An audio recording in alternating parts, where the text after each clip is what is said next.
میری شادی کے کچھ عرصہ کے بعد ہمارے محلے میں ڈاکٹر فرحت ہاشمی کی ایک کلاس فیلو وہ قرآن پاک ترجمے سے پڑھایا کرتی تھی، تو میں نے اپنی وائف کو کہا کہ بچوں کو میں دیکھوں گا، تم قرآن پاک رمضان میں مکمل کرو. تو اس نے قرآن شریف کے اندر قرآن پاک ترجمے سے ان کے پاس مکمل کیا.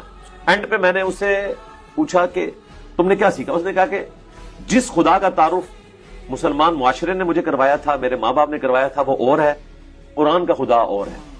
مزید اس کو جب میں نے ایکسپلور کیا تو اس نے کہا کہ دیکھیں ہمیں تو یہ بتایا گیا ہے کہ اللہ تعالیٰ کوئی بوڑھی نانی اماں ہے، at the end of the day اس نے سب کو بخش دینا ہے. یہ تو قرآن پڑھ کے لگا ہے کہ اللہ تعالیٰ اپنے معاملات میں کتنا سخت ہے، زیرو ٹالرنس ہے، اور اللہ تعالیٰ غفور الرحیم اس کے لیے ہے جو اللہ تعالیٰ کے ساتھ بغاوت نہ کرے، پوری ایمانداری کے ساتھ تابع فرمان بن کے چلے، اور پھر اگر کہیں لفظش ہو جائے تو فوراً رجوع لے آئے.